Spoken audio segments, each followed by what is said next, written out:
Hi అండి, welcome to my channel. ఈరోజైతే pressure కుక్కర్లో ఈజీగా బియ్యంతో పరమన్నం అయితే ఇక్కడైతే నేను చేసి చూపిస్తున్నాను. చాలా అంటే చాలా ఈజీగా చేసేయచ్చు. ఇప్పుడు ఎలా చేస్తామో చూద్దాం రండి. ఇంట్లో వాడే బియ్యాన్ని అయితే ఇక్కడ 1 కప్ అయితే తీసుకున్నాను. వీటిని బాగా వాష్ చేసుకొని 2-3 సార్లు వాష్ చేసుకొని నీళ్ళని వంపేశాక మళ్ళీ మంచి నీళ్ళు వేసుకొని హాఫ్ అన్ అవర్ అయితే నానబెట్టుకోవాలి.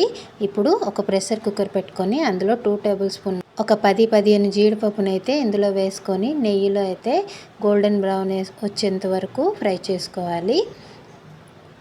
కొద్దిగా ఫ్రై అయ్యాక ఇప్పుడు కాస్త కిస్మిస్ కూడా వేసి వీటిని మంచి కలర్ వచ్చేంత వరకు వేయించుకుంటే బాగుంటుంది. ఇప్పుడు ఒక గిన్నెలోకి తీసుకొని పక్కనైతే పెట్టేసుకుంటున్నాను. జీడిపప్పు కిస్మిస్ బాగా వేగిపోయాయి కదా. ఇప్పుడైతే ఈ నెయ్యిని ఇదే ప్రెషర్ కుక్కర్లో ఉంచుకొని మనం ముందుగా నానబెట్టుకున్న రైస్ అయితే ఇందులో వేసుకొని ఒక 5 మినిట్స్ అయితే ఫ్రై చేసుకుంటే సరిపోతుంది. ఇలా రైస్ వేయించుకుంటే ఫ్లేవర్ అనేది బాగా వస్తుంది. అలానే బియ్యంకి నెయ్యి అంతా బాగా పడితే మన పరమన్నం అనేది కమ్మగా వస్తుంది అన్నమాట.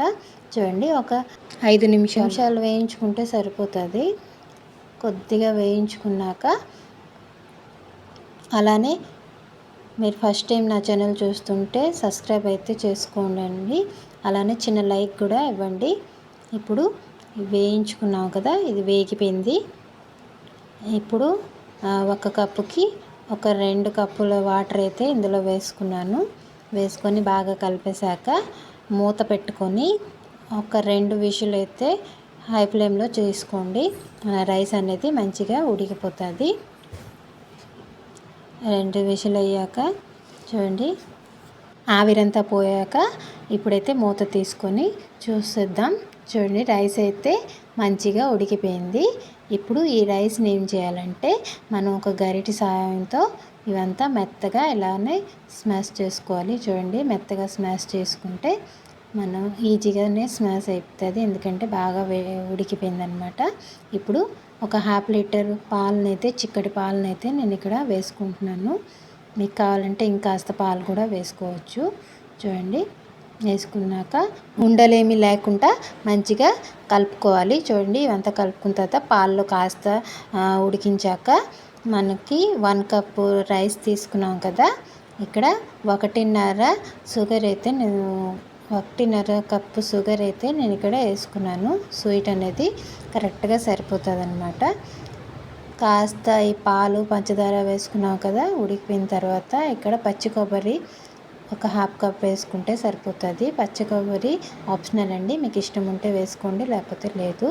అలానే ఒక 3 ఇలాచీలు అయితే దంచుకొని వాటిని కూడా వేసి బాగా కలుపుకోవాలి. ఇలాచీ ఫ్లేవర్ వేస్తే పరమన్నంకి సూపర్ టేస్ట్.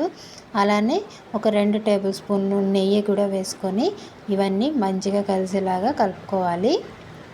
చూడండి ఇక్కడ, అలానే పించ్ ఆఫ్ సాల్ట్ కూడా ఇక్కడ కాస్త వేసి బాగా కలుపుకోవాలి. చివరిగా మనం డ్రై ఫ్రూట్స్ ఏవైతే వేయించుకున్నామో వాటిని వేసి సర్వ్ చేసుకోవాలి. Thank you for watching. Bye bye.